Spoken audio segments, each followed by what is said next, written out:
Assalamualaikum warahmatullahi ta'ala wabarakatuh.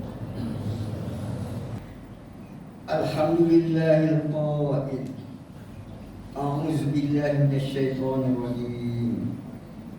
Ya ayyuhallazina amanu kutiba 'alaikumus shiyam kama kutiba 'alal ladzina min qablikum la'allakum tattaqun. Asyhadu an la ilaha illallah wahdahu la syarika lah wa asyhadu anna Muhammadan abduhu wa rasuluh.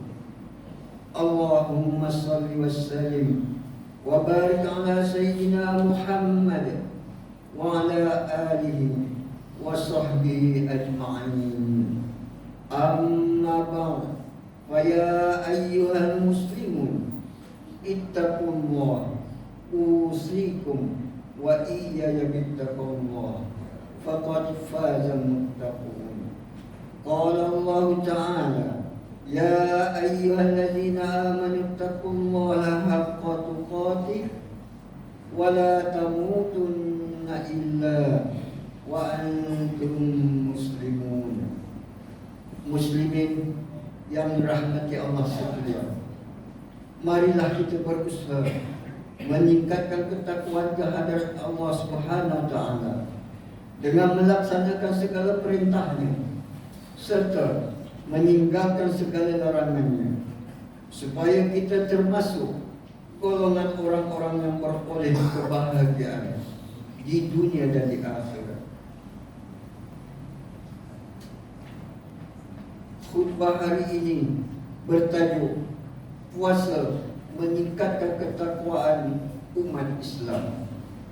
Muslimin yang dirahmati Allah, sesungguhnya konsep puasa bukan sekadar untuk menahan diri daripada makan dan minum serta segala perkara yang membatalkannya, tetapi hendaklah juga mengawasi panca indera seperti mata, telinga dan lisan serta anggota badan daripada melakukan perkara yang boleh membawa dosa dan maksiat. Hadis daripada Abu Hurairah radhiyallahu anhu bahawa Rasulullah sallallahu alaihi wasallam bersabda, "Inna shiyama laisa minal akli wasyurbi faqat. Innama shiyam minal lagwi warrafath. Fa in sabbaka ahadun aw jahila 'alaik faqul inni sha'im."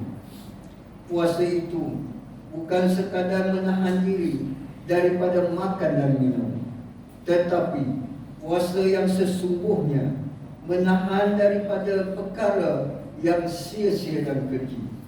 Jika seseorang mencaci kamu atau memperbodohkan kamu, maka hendaklah kamu katakan, saya sedang berpuasa. Riwayat Abu Hibban. Sayugia di bulan yang mulia ini, janganlah ada orang Islam yang sengaja tidak berpuasa tanpa keuzuran syar'i. Kerana selain suatu dosa, puasa yang ditinggalkan itu juga tidak boleh diganti walaupun seseorang itu berpuasa sepanjang hayat. Hadis daripada Abu Hurairah radhiyallahu anhu bahawa Rasulullah sallallahu alaihi wasallam bersabda yang bermaksud, sesiapa yang berbuka satu hari pada bulan Ramadan tanpa ada rusyah, iaitu keringanan, dan tidak juga kerana sakit, dia tidak akan dapat mengganti puasa yang ditinggalkannya itu, sekalipun dia berpuasa seumur hidup. Riwayat At-Tirmizi. Oleh kerana itu, hayatilah puasa ini dengan bersungguh-sungguh, supaya datang pertolongan Allah Subhanahu wa taala. Bahawa puasa itu sebagai pendidik di samping lain-lain kelebihan yang tiada terhingga banyaknya. Muslimin yang dirahmati Allah sekalian, umat Islam hendaklah mengambil kesempatan beribadah sepanjang bulan Ramadan ini untuk mencapai darjah ketakwaan dan melaksanakan pertama solat sunat tarawih. Solat sunat tarawih hanya disyariatkan pada bulan Ramadan sahaja. Ia bukan sahaja beroleh pahala, tetapi mendapat keberkatan, termasuk diampunkan dosa. Hadis daripada Abu Hurairah radhiyallahu anhu bahawa Rasulullah sallallahu alaihi wasallam telah bersabda, "Man qama Ramadhana imanan wa ihtisaban ghufira lahu ma taqaddama min zambi." Siapa melakukan qiyam, yaitu solat tarawih dalam bulan Ramadan kerana iman dan ihtisab, yaitu dengan keyakinan mengharapkan pahala daripadanya, nescaya diampuni Allah dosa-dosanya yang lalu. Riwayat Al-Bukhari dan Muslim.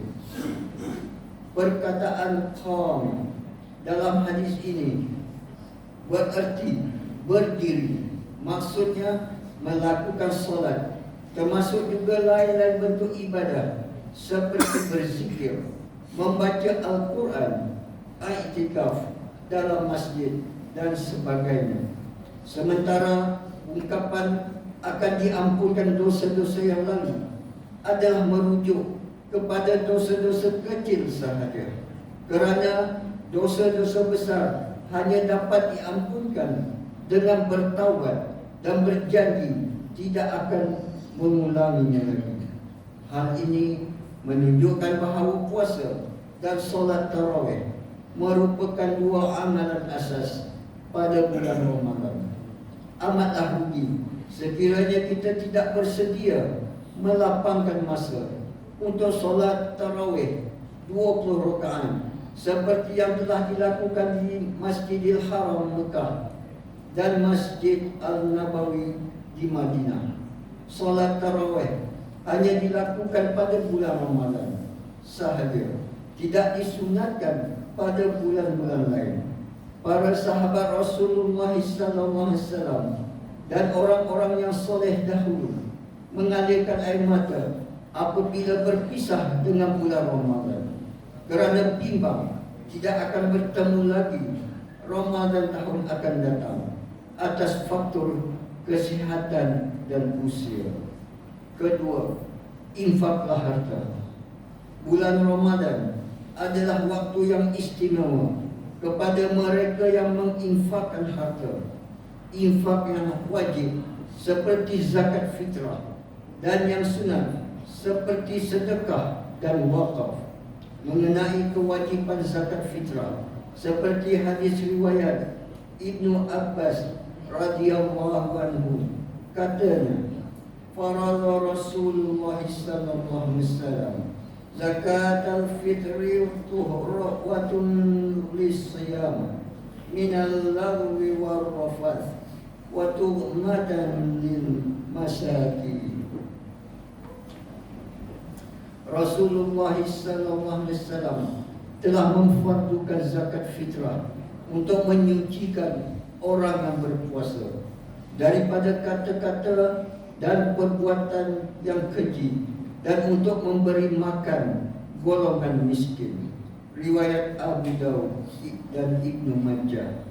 Bersedekah untuk menjamu orang-orang berbuka puasa, ganjarannya amat besar. Adapun sifat kedekut dan bakhil adalah antara sifat yang membinasakan diri manusia. Allah Subhanahu wa taala berfirman dalam surah Al-Hajj ayat ke-9. A'udzu billahi minasyaitonir rajim.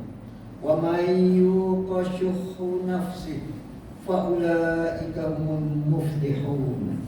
Sesiapa yang menjaga serta memelihara dirinya daripada dipengaruhi oleh tabiat bakhilnya, maka merekalah orang-orang yang berjaya. Ketiga, membaca Al-Quran. Al-Quran diturunkan pada bulan Ramadan dan membacanya adalah ibadah. Al-Quran adalah undang-undang dasar bagi umat Islam. Membacanya adalah ibadah, memikir dan mempelajarinya juga adalah ibadah, dan mengikut ajarannya adalah wajib. Allah Subhanahu wa taala mengurniakan syafaat, yaitu kebaikan, rahmat dan keampunan kepada orang-orang yang membaca Al-Quran. Hadis daripada Abu Umamah Al-Bahili radhiyallahu anhu bahawa Rasulullah sallallahu alaihi wasallam bersabda, "Iqra'ul Quran wa innahu ya'ti yaumal qiyamah syafi'an li ashabi." Bacalah Al-Quran, kerana pada hari kiamat ia akan datang sebagai syafaat kepada pembaca. Riwayat Muslim. Lebih-lebih lagi kalau kita dapat bertadarus di bulan Ramadan di masjid ataupun dengan keluarga di rumah, bukan sahaja mendapat syafaat, tetapi dapat mendidik keluarga kita mendekati Al-Quran. Keempat, membanyakkan berdoa. Biar apa pun amalan yang kita buat, namun kita jangan lupa untuk berdoa, kerana berdoa pada bulan Ramadan dimakbulkan Allah Subhanahu wa taala. Lebih-lebih lagi berdoa ketika berbuka puasa. Hadis daripada Abdullah bin Amr radhiyallahu anhu bahawa Rasulullah sallallahu alaihi wasallam bersabda, "Inna lis-siyami 'inda fitrihi la da'watan ma turad." Sesungguhnya bagi orang-orang yang berpuasa ketika dia berbuka adalah waktu berdoa yang tidak akan ditolak. Riwayat Ibnu Majah. Menurut Aisyah radhiyallahu anha, Rasulullah sallallahu alaihi wasallam mengajarnya berdoa, Allahumma innaka afuwun tuhibbul afwa fa'fu anni. Ya Allah, sesungguhnya Engkaulah yang mengurniakan keampunan terhadap dosa-dosaku. Engkau Maha Pengampun, maka ampunilah dosaku. Riwayat Ahmad, Ibnu Majah dan Al-Tirmidzi. Muslimin yang dirahmati Allah, puasa Ramadan mengandungi berbagai-bagai hikmah. Antaranya dapat menundukkan nafsu dan memecahkan syahwat sama ada pada makan, minum dan lain-lainnya. Puasa juga membersihkan hati daripada kotoran dosa dan bersedia menjadi orang yang bertakwa. Demikian juga puasa melatih seseorang bersabar, menyempurnakan janji dan memiliki perasaan belas kasihan. Kerana seseorang yang merasa lapar akan ingat bagaimana rasa orang yang mengalami kelaparan.